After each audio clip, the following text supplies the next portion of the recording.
Assam polygamy को ban करने वाला पहला इंडियन स्टेट बनने जा रहा है। Polygamy. Law to ban the practice of a man marrying multiple women. Himanta Mal's banning polygamy in Assam. 4 फरवरी 2024 से आसाम में पॉलीगमी यानी एक से ज्यादा बीवियां रखना कंप्लीटली बैन हो जाएगा। और यह स्टेटमेंट खुद आसाम के सीएम हिमंत बिस्वा शर्मा जी ने पब्लिकली मीडिया में दे दिया है।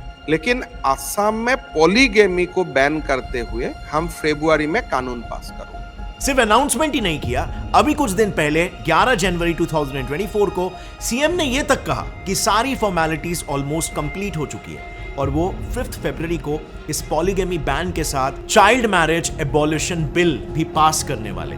उनके स्टेटमेंट के बाद ऑपोजिशन लीडर्स में हड़कंप मच गया, क्योंकि as you would know polygamy ban ये दिखने में एक काफी एंटी मुस्लिम लॉ अपीयर करता है। इस मूव को क्रिटिसाइज करते हुए एक काफी प्रोमिनेंट ऑपोजिशन लीडर ने कहा कि गवर्नमेंट का ये मूव मुस्लिम्स के खिलाफ हेट्रेड दिखा रहा है। देखिए उनका क्या, देखिए वो लोग सिर्फ एक आंख से देख रहे बस, और उस आंख में क्या हेट्रेड भरी हुई मुसलमानों के। इवन कुछ और ऑपोजिशन लीडर्स ने तो सरकार पर यह आरोप लगा दिया कि यह मुद्दा पूरी तरीके से पॉलिटिकली मोटिवेटेड है, सरकार बस इलेक्शन जीतने के लिए ये लॉ पास कर रही है। ये सब लोकसभा चुनाव आ रहा है तो आप ये सब ड्रामा कर रहे हैं। आप थोड़ा सा ही रिसर्च करोगे तो ये बिल्स पास करने के थोड़े समय पहले भी असम गवर्नमेंट ने कुछ काफी बोल्ड और सीमिंगली कंट्रोवर्शियल डिसीजंस लिए थे। जैसे कुछ वक्त पहले ही सीएम ने 700 मदरसाओं पर बैन लगा दिया था। अराउंड 700 मदरसा बंद हो चुका है। जुलाई 2023 में तो उन्होंने असम के युवाओं को क्लियर शब्दों में कहकर सावधान किया कि लक्ष्मण रेखा क्रॉस मत करो, don't marry outside your faith. और फिर उन्होंने हाल ही में चाइल्ड मैरिज करवाने वाले 4000 लोगों को भी अरेस्ट किया था, जिसमें ऑफ कोर्स हिंदू भी थे लेकिन मुस्लिम्स मेजॉरिटी में थे। और इसीलिए इन सीरीज ऑफ इवेंट्स की वजह से कई ऑपोजिशन लीडर्स सीएम के रीसेंट पॉलीगमी बैन को एक कंप्लीट एंटी मुस्लिम लॉ बताकर उनके खिलाफ प्रोटेस्ट कर रहे हैं। आरएसएस से 2 कदम आगे रहते हैं नफरत फैलाने के लिए। बट होल्ड ऑन, ये तो सिर्फ एक ही तरफ की कहानी है। असम की गवर्नमेंट का यह कहना है कि ऑपोजिशन लीडर्स बिना बात के बतंगड़ बना रहे हैं, जबकि उनके हिसाब से असम की जनता तो इस डिसीजन से काफी खुश है। वहां किए हुए सर्विस के मुताबिक 97% असम की जनता पॉलीगमी बैन को पूरी तरीके से सपोर्ट कर रही है। 149 ज्ञापन हमें मिला, 146 ज्ञापन ऐसा मिला जो पॉलीगमी को बैन करने में उनका सहमत। 3 ज्ञापन ऐसा मिला जो पॉलीगमी को बैन करने का विरोध करता है। तो क्या वाकई में ये आंकड़े सच है? असम की ग्राउंड रियलिटी आखिर में क्या है? क्या वाकई में लोग इसका सपोर्ट कर भी रहे हैं कि ये गवर्नमेंट का कोई इलेक्शन प्रोपोगेंडा है? चलो ये पूरा मुद्दा डिटेल में समझते हैं, लेकिन इससे पहले इस बिल में ना एक्चुअली एक और एक चीज थोड़ी सी कंट्रोवर्शियल है। पॉलीगमी एक ऐसी रिलीजियस प्रैक्टिस है जो इस्लाम के रिलीजियस राइट्स में आती है। आज तक कोई भी सरकार इसे छू तक नहीं पाई है, क्योंकि रिलीजियस राइट्स कॉन्स्टिट्यूशन के आर्टिकल 25 के तहत मुस्लिम्स का एक फंडामेंटल राइट है। जो काम सेंटर की सरकार आज तक नहीं कर पाई, आखिर कैसे असम की सरकार वो काम कर सकती है? And well that is because Assam की सरकार इसे कोई नॉर्मल बिल की तरह पास नहीं करने वाली, बल्कि एक काफी अनयूजुअल तरीके से इसे पास करने वाली है। अब वो अनयूजुअल तरीका क्या है ये मैं आपको कुछ ही देर में बताऊंगा, but to get a little bit of background जरा ये लिस्ट को भी एक बार देख लो। ये सारे इस्लामिक कंट्रीज है जहां पर शरिया कानून फॉलो होता है, जिसमें बाय द वे टर्की का नाम भी शामिल है, जो सऊदी के बाद अगला इस्लामिक कलीफ बनने के मंसूबे रखता है। और ये है इंडिया, जो एक सेक्युलर कंट्री है। अब इंटरेस्टिंगली आखिर ऐसा क्यों है कि इन इस्लामिक देशों में तक पॉलीगमी बैंड है, लेकिन इंडिया में अब तक ये बैन लागू नहीं किया गया है? अब इसके पीछे जो रीजंस है ना, वो कई लोगों की आंखें खोलने वाले हैं। सो चलो इन्हें डिटेल में समझते हैं। So starting with governments claim, Assam की गवर्नमेंट का क्लेम यह है कि असल में जिस बिल को मुस्लिम्स के अगेंस्ट बताया जा रहा है, उस बिल को गवर्नमेंट के द्वारा किए गए सर्वेस में 97% से भी ज्यादा आम असमी लोगों ने बढ़ चढ़कर सपोर्ट किया। यहां तक कि असम के सीएम खुद ये बता रहे कि इस मुद्दे पर उनको मुस्लिम कम्युनिटी से भी जबरदस्त सपोर्ट मिल रहा है, और उनके मुताबिक मुस्लिम्स ने खुद उन्हें कहा है कि पॉलीगमी बैन होना ही चाहिए। पब्लिक कंसल्टेशन हो गया, मुसलमान समाज से बहुत सपोर्ट मुझको मिला है, सपोर्ट मिल रहा है, बहुत जबरदस्त सपोर्ट मिला है मुसलमान माता और बहनों से। तो अभी फरवरी महीना में हमने पॉलीगमी को बंद करते हुए कानून पास करूंगा। सो इस सीमिंगली एंटी मुस्लिम लॉ को आसाम के मुस्लिम्स इतना सपोर्ट क्यों कर रहे हैं? लेकिन वो समझने से पहले अगर आप इंडिया के पॉलिसीज और उसके हिस्ट्री में इंटरेस्टेड हो तो I would highly recommend Kuku FM का ये audio book British economic policy in India. क्या आपने कभी ये सोचा है कि जब ब्रिटिशर्स इंडिया में आए थे तब इंडिया में ऑलरेडी मुगल्स, डच, फ्रेंच और पोर्चुगीज रूलर्स भारत के अलग अलग राज्यों में राज कर रहे थे, लेकिन एट द एंड ब्रिटिशर्स ने इन सभी को हराकर पूरे इंडिया पर कब्जा कर लिया। आखिर कैसे?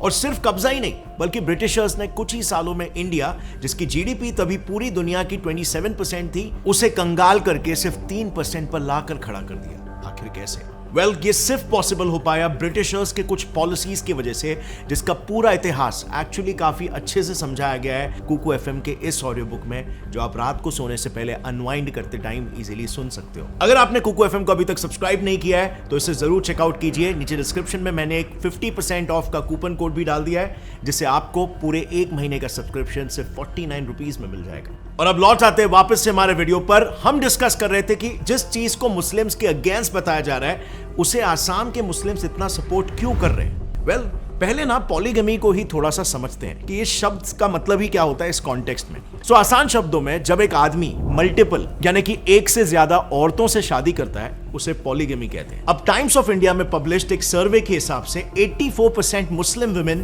पॉलीगमी प्रैक्टिस को बैन करना चाहती है। यह सर्वे भारतीय मुस्लिम महिला आंदोलन BMMA नाम की एक एनजीओ ने अपने रिपोर्ट में पब्लिश किया था, जिसमें उन्होंने भारत के 9 बड़े स्टेट्स में पॉलीगमी से अफेक्टेड औरतों से 289 क्वेश्चंस पूछे थे और एक होलिस्टिक सर्वे कंडक्ट किया। इस सर्वे की रिपोर्ट से यह पता चला कि पॉलीगमी एक्सपीरियंस करने वाली most of the females severe mental trauma के साथ जी रही है। यस, पॉलीगमस मैरिज की ये ग्राउंड रियलिटी है। बेसिकली इस सर्वे से पॉलीगमस मैरिज में विमेन की वर्स्ट कंडीशंस के बारे में हमें पता चला। जैसे 70% पॉलीगमी के केसेस में पहली या दूसरी वाइफ मैट्रिक लेवल तक भी नहीं पढ़ी होती है, जिसकी वजह से इनको कहीं भी ढंग का काम नहीं मिलता, ना ही इनके पास कोई इनकम का दूसरा सोर्स होता है जिससे वो आदमी पर ही डिपेंडेंट रहती है। और इसीलिए कई औरतें ना चाहते हुए भी अपने बच्चों के खातिर अपने हस्बैंड के दूसरे वाइफ के साथ एक छत के नीचे रहने पर मजबूर हो जाती है। एंड माइंड यू, ऐसा नहीं है कि इन औरतों ने आवाज नहीं उठाई। इस रिपोर्ट के हिसाब से 42% औरतों ने अपने हस्बैंड के खिलाफ आवाज उठाई थी,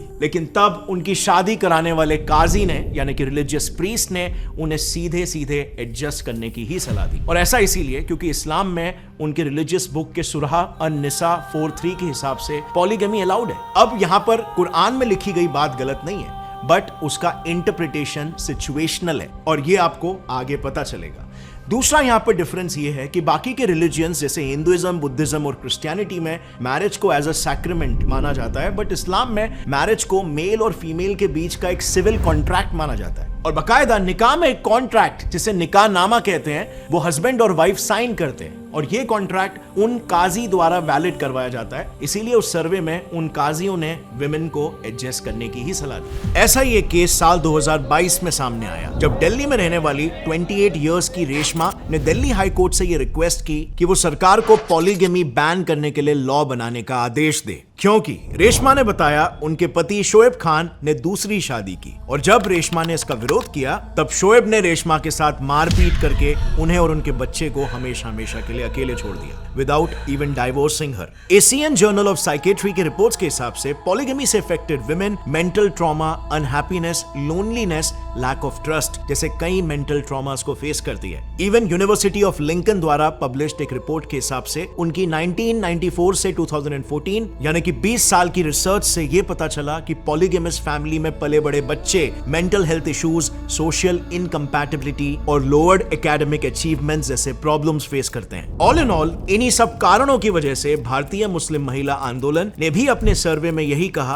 कि गवर्नमेंट को पॉलीगमी तुरंत बैन कर देनी चाहिए। एंड माइंड यू, ये पॉलीगमी बैन मुस्लिम्स के खिलाफ बिल्कुल नहीं है और सिर्फ मुस्लिम्स को ही इसका बेनिफिट मिलेगा ऐसा भी बिल्कुल नहीं है। अगर आप साल 2022 में published national family health survey के इस डेटा को देखोगे तो आज इंडिया में पॉलीगमी केसेस का कुछ ये परसेंटेज है। मुस्लिम्स में 1.9%, हिंदूज में 1.3%, क्रिश्चियंस और बाकी कम्युनिटीज में 1.6%। अब हिंदूज में ये प्रैक्टिस मोस्टली ट्राइबल एरियाज में होती है जिन पे हिंदू मैरिज एक्ट एप्लीकेबल नहीं होता। So as you can clearly see, polygamy ban होने से हर रिलीजन की विमेन का फायदा होने वाला है। सो अब सवाल यह है कि जब असम गवर्नमेंट पॉलीगेमी बैन करने जैसा एक करेक्ट स्टेप ले रही है तो फिर क्यों गवर्नमेंट को एकदम अनयूजुअल तरीके से इस बिल को पास करना पड़ रहा है? Well, as you might speculate, opposition party AIUDF के लीडर ने ओपनली कहा है कि इस पॉलीगेमी बैन से असम के मुस्लिम कम्युनिटी का फंडामेंटल राइट वायलेट हो रहा है। उनके हिसाब से पॉलीगेमस मैरिज तो मुस्लिम्स का रिलीजियस फ्रीडम है। बेसिकली, जैसे कि मैंने आपको पहले बताया कि मुस्लिम रिलीजन में पॉलीगेमस मैरिजेस अलाउड है। सो अगर ये बैन हो गया तो उनके रिलीजियस प्रैक्टिस पर पाबंदी आ जाएगी, जो कि एक क्लियर इंटरफेरेंस होगा।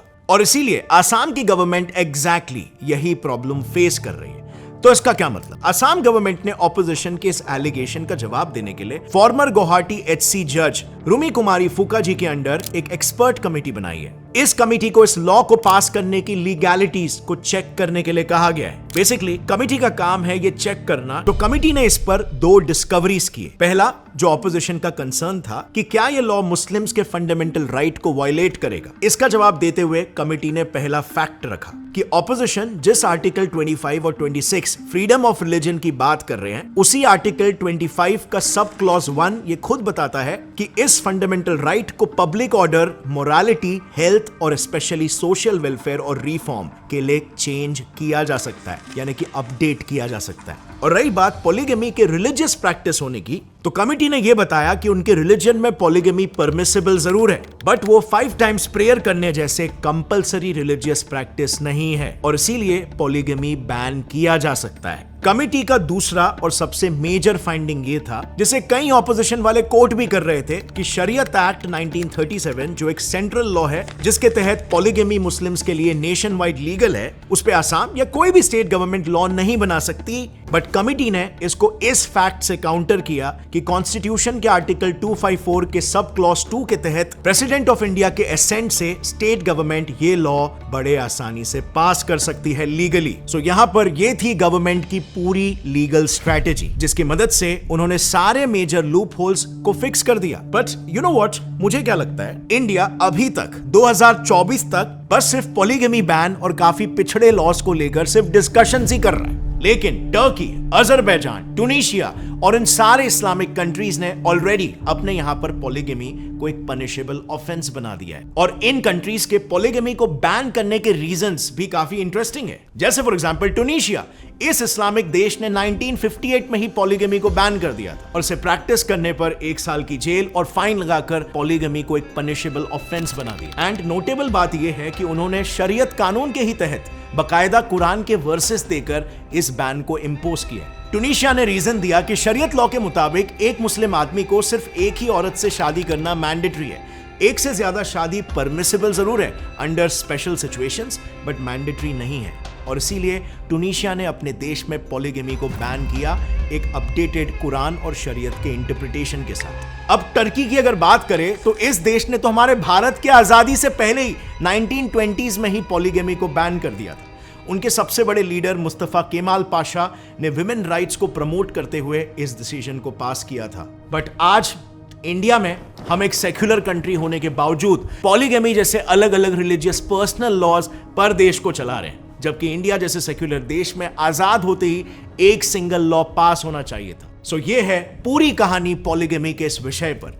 मेरा ऐसा मानना है कि इंडिया को नए दौर के हिसाब से नए प्रोग्रेसिव और राइटफुल लॉज अपनाते रहना चाहिए, और फिर चाहे वो किसी भी धर्म के कुछ मान्यताओं को ही अपडेट क्यों ना करना हो, क्योंकि बदलते वक्त, हालातें और प्रकृति ही सबसे बड़ा रब है, और उसी के साथ अपने विचारों को और समाज को ढालना इसी रब की सबसे बड़ी दुआ और दवा है। जो समाज ये कर पाता है उस पर रब की दुआ हमेशा बरकरार रहती है, और जो नहीं बदल पाता तो समझ लो आंधी तूफान में सबसे पहले वही पेड़ टूटता है जो लचीला नहीं होता है। अब फ्रेंड्स, आपके क्या व्यूज है इस विषय पर कमेंट्स में जरूर बताना, क्योंकि एट द एंड आपके क्रिटिकल थॉट्स हमारे देश के डेवलपमेंट और सिक्योरिटी के लिए काफी इंपॉर्टेंट है। कुछ ऐसे ही स्ट्रॉन्ग नेशनलिज्म का सबूत हमने हाल ही में मालदीव्स को बॉयकॉट करने वाले केस में देखा, जब उनके कुछ मिनिस्टर्स ने हमारे पीएम का इंसल्ट किया। बट सबसे शॉकिंग बात इस केस में हमें यह पता चली कि मालदीव सिर्फ हमारे पीएम को ही इंसल्ट नहीं कर रहा, ये छोटा सा देश इंडिया में टेररिज्म फैला रहा है।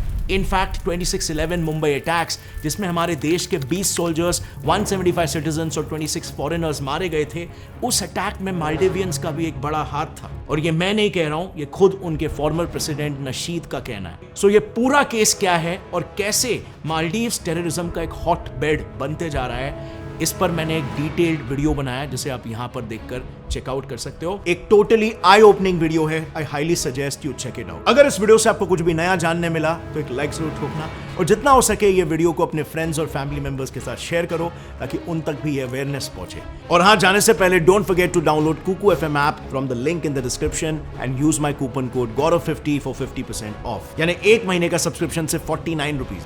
See you next time. तब तक के लिए as always stay curious and keep learning. जय हिंद।